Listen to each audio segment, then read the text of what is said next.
इस चैनल के सभी दर्शकों को मेरा नमस्कार। रामचरितमानस के प्रेमियों का विशेष स्वागत, धन्यवाद और आपके लिए असीम शुभकामनाएं। दोस्तों, 12 तारीख को इसी चैनल पर यानी 12 फरवरी को 4-5 रोज पहले मैंने जो वीडियो पब्लिश किया था उसमें बताया था मैंने कि रामचरितमानस मुझे क्यों अतिशय प्रिय है, और कारण के रूप में मैंने उसको एक साहित्यिक एंगल से अपना पक्ष रखने की कोशिश की। साहित्य के विद्यार्थी, दर्शन शास्त्र के विद्यार्थी, समाज शास्त्र के विद्यार्थी और मेटाफिजिक्स यानी तत्व मीमांसा के विद्यार्थियों को रामचरितमानस के कथानक में वर्णित जो उक्तियां हैं उनमें बहुत ही विशेष आनंद मिलेगा। साहित्य का तो ये खजाना है। मेरे मन में विचार है कि रामचरितमानस में वर्णित इन नीतियों, इन उक्तियों को कथानक के अतिरिक्त आपके सामने प्रस्तुत कर सकूं, ताकि आप और हमारी आपकी अगली पीढ़ी उसका ध्यान इसके ऊपर जाए। तो जब मैं ये सोच रहा था कि कहां से प्रारंभ करें कि साहित्य, दर्शन, समाज शास्त्र, मनोविज्ञान, मानव व्यवहार, इन सारी चीजों को एक रूप में, एक फोल्ड में अगर कहीं मिलता है और उसका मैं जिक्र करना चाहूंगा तो वो है किष्किंधा कांड। और इस किष्किंधा कांड के प्रसंग में कथानक आगे नहीं बढ़ता है। असल में एक समय लोक ज्ञान ये था कि जब आप किसी मिशन पर होते हैं, कोई भी व्यक्ति, चाहे वो राजा हो, चाहे भिखारी हो, चाहे वो किसान हो, चातुर्मास्य में यानी बरसात के 4 महीनों में ये सारे मिशन थम जाते हैं। Life comes to stand still. यही बात यहां पर भी है। श्री रामचंद्र जी और लक्ष्मण जी सीता जी की खोज कर रहे हैं, यह मिशन भी रुक जाता है। रामचंद्र जी और लक्ष्मण जी प्रवर्षण पर्वत पर चले जाते हैं। वहां पर उनके बीच में संवाद होता है और बरसात के वर्णन के साथ साथ जो दर्शन, काव्योक्तियां, मानव व्यवहार वगैरह वगैरह। दोस्तों, यहां पर मैं एक बात कहना चाहूंगा कि तुलसीदास जी की श्री रामचरितमानस का मूल आधार वाल्मीकि रामायण है। अगर आप वाल्मीकि रामायण को पढ़ेंगे, विशेष करके किष्किंधा कांड के 27वें और 28वें सर्ग में, तब आपको पंपा और बरसात ऋतु का वर्णन मिलेगा, सौंदर्य का वर्णन मिलेगा। एक जैसे श्लोक है, सौमित्रे पश्य पंपाया काननम शुभ दर्शनम पादपा यत्र राजंती शैला सशिखरा इव। तो राम और लक्ष्मण जी के बीच में जो संवाद है और बरसात का वर्णन है, उसको थोड़े से संक्षेप रूप में लेकिन अपनी तरीके से गोस्वामी तुलसीदास जी ने कहने का हम लोगों के सामने रखा है। प्रयास क्या किया है, मैं तो कहूं कि वो प्रयास एक अति उत्तम कोटि की साहित्य रचना है।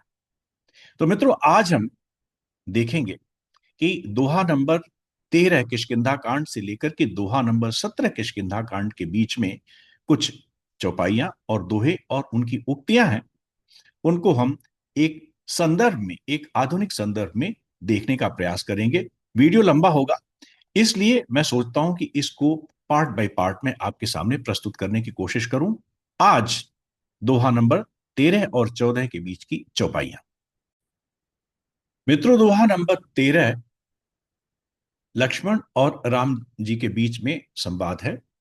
श्री राम जी लक्ष्मण जी से कहते हैं कि लक्ष्मण देखू मोर गन, नाचत बारिद पेख, गृही बिरतिरत हर्ष जन, जस विष्णु भगत कहूं देख। बरसात का वर्णन है। घने बादल छाए हुए हैं और मोर नाच रहे हैं। तो इसकी उपमा श्री राम जी देते हैं कि जिस प्रकार से कोई सज्जन गृहस्थ विष्णु भक्त को यानी किसी वैष्णव संत को, किसी वैष्णव जन को देख करके प्रसन्न होता है। अब देखिए, यहां पर एक नीति है कि अगर आप एक सज्जन और गृहस्थ हैं तो आपको अपने अतिथि के आने पर, और अतिथि अगर वैष्णव है, अतिथि अगर ईश्वर भक्त है, तो उसका सम्मान और सत्कार होना चाहिए। सज्जन व्यक्तियों को अगर एक्सेप्टेंस मिले, सज्जन व्यक्ति की सज्जनता को अगर समाज स्वीकार करे, और उनको कुछ चाहिए तो नहीं, केवल एक स्वीकार्यता और आदर चाहिए। और यह आदर कैसे मिलना चाहिए? हर्ष पूर्वक मिलना चाहिए। आपको वो दोहा याद होगा, आवत ही हर्षे नहीं। तो किसके आने पर हर्ष होता है? सज्जन के आने पर हर्ष होता है, और सज्जन निस्वार्थ होता है। आगे बढ़ते हैं मित्रों। चौपाई, पहली चौपाई है कि घन घमंड नभ गर्जत घोरा, प्रियाहीन डरपत मन मोरा, दामिनी दमक न रह घन माही, खल के प्रीति जथा थिर नाही। देखिए, इन 13 से 14, यानी इन पूरे चौपाइयों के बीच में आपको एक विशेषता मिलेगी कि एक अंश तो साहित्य का है, यानी जो श्री राम जी का कथन है, उसको एक साहित्यिक रूप में जो प्रस्तुत किया गया है। लेकिन चौपाई के दूसरे अंश में आपको दर्शन, मनोविज्ञान, लोक व्यवहार, तत्व मीमांसा, ये चीजें मिलेंगी। लेकिन पहली चौपाई यानी घन घमंड नभ गर्जित घोरा, प्रियाहीन डरपत मन मोरा, रामचंद्र जी कहते हैं कि मैं सीता जी से अभी पृथक हूं, विरह में हूं, और मेरा मन, जैसे कहते हैं ना, डरपत यानी कांपता है। ये बात किसी भी व्यक्ति को थोड़ा सा अटपटी लगेगी कि श्री रामचंद्र जी अपने विरह को अपने छोटे भाई के साथ वर्णन कर रहे हैं। देखिए मित्रों, इसके बारे में मैं एक अलग से वीडियो बनाऊंगा कि श्री रामचंद्र जी और लक्ष्मण जी के बीच में क्या इक्वेशन था। श्री रामचंद्र जी अपनी हर बात, चाहे वो सीता जी से संयोग की बात हो, चाहे सीता जी से वियोग की बात हो, अपनी हर बात लक्ष्मण जी से उन्होंने शेयर किया है। अगर आपको याद हो, रामचरितमानस पढ़ें तो राम विवाह के पूर्व जो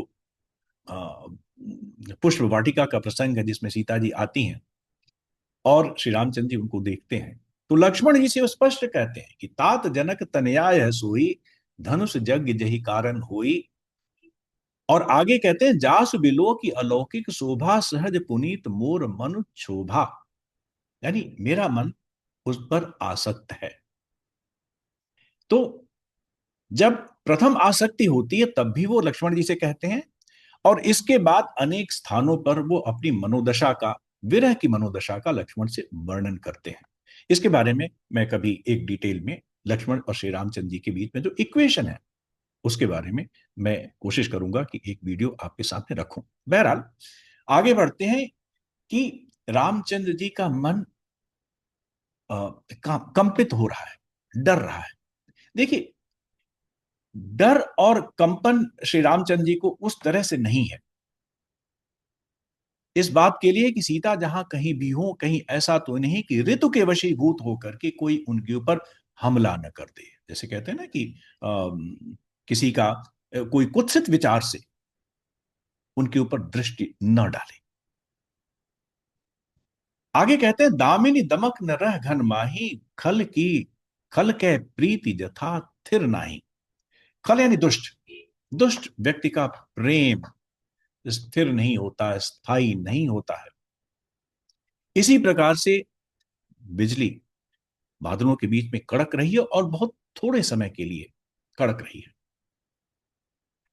मित्रों, दुष्ट व्यक्ति है, वो स्वार्थ से आपके आपसे मैत्री करता है, और जब उसका स्वार्थ सिद्ध हो जाता है, उसके बाद फिर उसको आपसे फिर कोई मतलब नहीं रह जाता। उसकी प्रीति, उसकी मैत्री बहुत ही अस्थाई, बहुत ही क्षणिक होती है। स्वार्थ सिद्ध होते ही खल यानी दुष्ट व्यक्ति आपसे पृथक हो जाता है। रहीम कवि कहते हैं ना कि रही मन ओछे नरन सो बैर भली ना प्रीति। ये लोक ज्ञान है। आगे चलते हैं, देखिए, कहते हैं बरस ही जलद भूमि नियराए, जथा नवहि बुध विद्या पाए, बूंद अघात सहहि गिरि कैसे, खल के वचन संत सह जैसे। देखिए, तो पहला अंश बरसहि जलद भूमि नियर आए, बरसते बरसते बादल बहुत पृथ्वी के बहुत निकट आ गए। कभी कभी आपने देखा होगा कि बादल इतने घने होते हैं कि लगता है कि बहुत ही नजदीक आ गए हैं। तो ये बादलों का नमन है, उसके बारे में श्री राम जी हमको रिमाइंड कराते हैं। जथा नवहि बुध विद्या पाए। बुध यानी वो व्यक्ति जिनमें विजडम है, जिनमें विवेक है, विद्या पा करके वो नम्र हो जाते हैं। अब यहां हमारे समझने की बात ही है, कहा भी गया है विद्या ददाति विनय, विद्या से विनय, ह्यूमिलिटी। लेकिन एक बात समझने की है कि बहुत लोग विद्या पाकर के अहंकारी भी हो जाते हैं। रावण, रामचरितमानस की कथा में रावण स्वयं इसका उदाहरण है कि विद्या पाकर के व्यक्ति अहंकारी हो जाता है। आपने देखा होगा, अगर आप कहानियां पढ़े, मंडन मिश्र को अहंकार हो गया, किसको नहीं अहंकार हुआ, है ना। तो कहते हैं जथा नवहि बुध विद्या पाए। बुध यानी वो व्यक्ति जिसके पास विवेक है। विद्या और विवेक, ये दोनों थोड़ी सी, इनके बीच में मैं ये तो नहीं कहूंगा असहमति है, लेकिन ये दोनों सेपरेट चीजें हैं।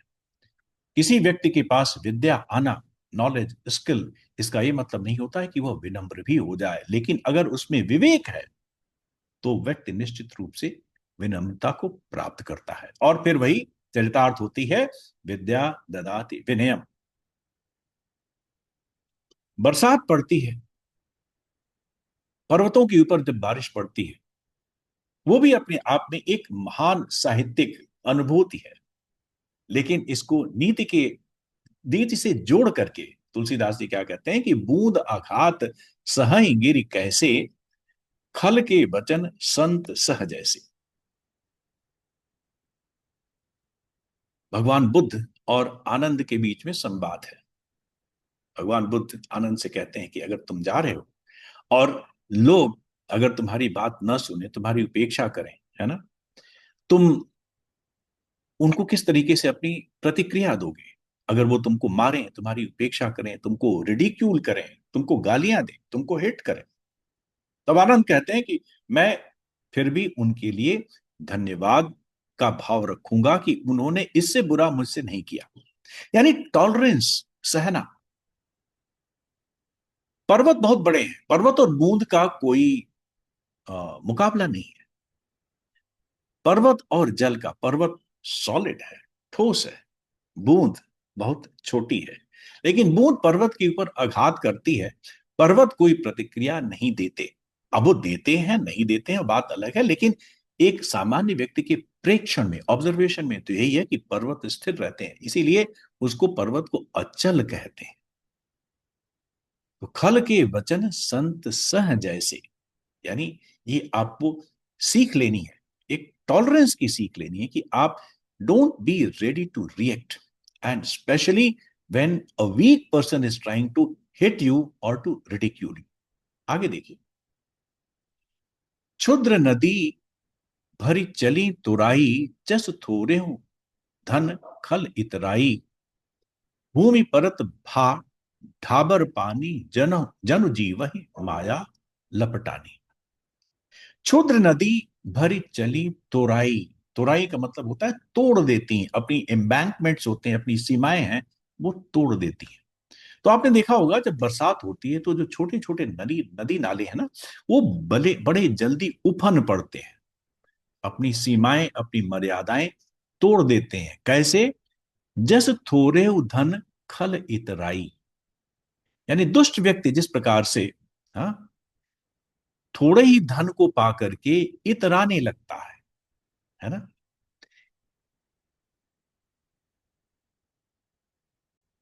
दोस्तों, एक लोक ज्ञान है ना कि जो छोटा व्यक्ति है वो नया नया या कम पैसा आने पर इतराने लगता है। उसको आपने एक किसी शेर के माध्यम से सुना भी होगा कि जो खानदानी रईस है वो रखते हैं नर्म मिजाज अपना, तुम्हारा लहजा बता रहा है तुम्हारी दौलत नहीं नहीं है। तो ये लोक ज्ञान है। और इस लोक ज्ञान को इस साहित्यिक उक्ति में और इस ऋतु के वर्णन में कि क्षुद्र नदी भरी चली तुराई, जैसे थोड़े धन खल इतराई। आगे देखिए, इन दो पंक्तियों में, इस अंश में मेटाफिजिक्स है। कहते हैं कि भूमि परत भार ढाबर पानी, जन जीवहि माया लपटानी। हाँ? ईश्वर और जीव एक ही हैं, ईश्वर अंश जीव अविनाशी। लेकिन जब व्यक्ति इस पृथ्वी पर आता है, इस सृष्टि में आता है, तो फिर ईश्वर से अलग हो जाता है। और ईश्वर से अलग कैसे होता है? क्योंकि वो माया के वशीभूत हो जाता है। तुलसीदास जी ने वर्णन भी किया है, यन माया वश वर्त विश्व अखिलम ब्रह्मादि देवासुरा। वो ईश्वर की माया है जिसने पूरे संसार को व्याप्त कर रखा है। तो माया क्या करती है? माया के प्रभाव से, ईश्वर के प्रभाव से, माया के प्रभाव से, जो ईश्वर प्रेरित माया है, उसके प्रभाव से जीव दूषित हो जाता है। कैसे? जिस प्रकार से पानी जब बादलों के माध्यम से पृथ्वी पर आता है, तो वह पानी जो बड़ा शुद्ध, बहुत ही स्वच्छ होता है, वो पृथ्वी पर पड़ते ही गंदला हो जाता है। भूमि परत भार ढाबर पानी, जन जीवहि माया लपटानी। आगे देखिए, आगे तुलसीदास जी कहते हैं कि समिट समिट जल भर ही तलावा, जेमि सदगुण सज्जन पही आवा। धीरे धीरे करके पानी, जो हम लोग देखते होंगे कि जो कैचमेंट एरियाज होते हैं, यानी जहां पर थोड़ा पानी, यानी भूमि का स्तर थोड़ा नीचे होता है, धीरे धीरे आ करके वहां पर पानी जब जमना शुरू होता है, आना शुरू होता है, तो एक बहुत बड़ा वो तालाब बन जाता है। समेटी समेटी धीरे धीरे, समेटी समेटी जल भर ही तलावा, जेमे सदगुण सज्जन पही आवा। सज्जनों का विकास ओवरनाइट नहीं होता है, सज्जनता ओवरनाइट नहीं होती है, एकदम से नहीं आती है। सज्जनता का विकास धीरे धीरे होता है। तो वही कहते हैं कि जिम सदगुण सज्जन पही आवा, ये एक स्लो प्रोसेस है। अब ये देखिए, यहां पर शिक्षा की बात कह रहे हैं। शिक्षा का मतलब लगातार, कंटिन्यूअस, उत्तरोत्तर परिमार्जन। और उत्तरोत्तर परिमार्जन के लिए धैर्य चाहिए। उत्तरोत्तर परिमार्जन के लिए ये समझ चाहिए कि ये चीजें एकदम से अनायास नहीं होती है। आगे देखिए, कहते हैं कि सरिता जल जलनिध महु जाई, कोई अचल जिम जीव हरि पाई। अब यहां पर अगेन एक मेटाफिजिक्स है। यानी यह जीव जब ईश्वर में जाकर जाता है, ईश्वर से मिलता है, तो फिर वो जरा जन्म आवागमन के चक्र से छूट जाता है, उसका डायनामिज्म खत्म हो जाता है, वो ईश्वर में जाकर के एकात्म हो जाता है। इसी तरीके से नदियां, सरिता जल, सरिता यानी नदी, उसका जल जलनिधि महु जाई। जब वो समुद्र में जाता है, उसके बाद फिर वो उसको अंतिम लक्ष्य मिल जाता है, मंजिल मिल जाती है, और फिर उसको आगे और कहीं नहीं जाना पड़ता है। तो देखिए, इस नदी के प्रवाह को समुद्र में मिलन है, जब वो मिलता है, तो उसको उसी प्रकार से उपमा उपमा देते हैं कि जिस प्रकार से जीव ईश्वर के साथ मिलकर के स्थिर हो जाता है, आवागमन के चक्र से उसका डायनामिज्म, हर प्रकार के चक्रों से वो मुक्त हो जाता है। इसके बाद दोहा आता है कि हरित भूमि तृण संकुल, समुझ पर ही नहीं पंथ, जिमि पाखंड बाधते गुप्त हुई सदग्रंथ। इसके बारे में हम आगे बात करेंगे। तो मित्रों, आज हमने दोहा 13 और 14 के बीच में जो चौपाइयां हैं, वो हमने देखी। और प्रारंभ करने के लिए मुझे इससे अच्छा कोई संदर्भ नहीं मिला। हालांकि नीतियां और काव्योक्तियां पहले प्रसंग से लेकर के अंतिम प्रसंग तक रामचरितमानस में भरी पड़ी हैं। मुझे आशा है कि जो थोड़ा बहुत मैंने आपसे शेयर किया, इससे सुधी जन, साहित्य प्रेमी जन, मानस प्रेमी जन निश्चित रूप से इसको अपने ध्यान में रखेंगे। मैं आपको कोई नई चीज नहीं बता रहा हूं, लेकिन ये चीजें अगर हमारे ध्यान से भटक जाती हैं, तो शायद हम बहुत बड़े साहित्य के एंजॉय करने से हम वंचित रह जाते हैं। मित्रों, साहित्य का अपना ही सुख है। अगर आपने इन पंक्तियों में ध्यान दिया होगा, जैसे कि हमने दोहा 13 और 14 के बीच में हमने देखा, आप देखेंगे कि जो ये उपमा अलंकार प्रधान है, करीब करीब सभी जगह उपमा दी गई है। खल की प्रीति जथा थिर नाही, है ना। तो इसी तरीके से आप देखेंगे कि अनेक प्रकार के अलंकार, उपमा, उत्प्रेक्षा, अतिशयोक्ति, अनेक अनेक अलंकार आपको रामचरितमानस में मिलेंगे, जिससे आपको असल में काव्य का सुख मिलेगा। आज के लिए इतना ही। नमस्कार, आपका दिन शुभ हो। और अगर एक विशेष अनुरोध करना चाहूंगा जाने से पहले, कि अगर आपको ये लगता है कि इस चैनल में अभी तक की सामग्री आपकी रुचि की है, आपके टेस्ट की है, तो कृपया चैनल को सब्सक्राइब करें, लाइक करें, और लोगों के बीच में जो आपके टेस्ट के हों उनके बीच में आप इसको शेयर करें। एक बार पुनः नमस्कार।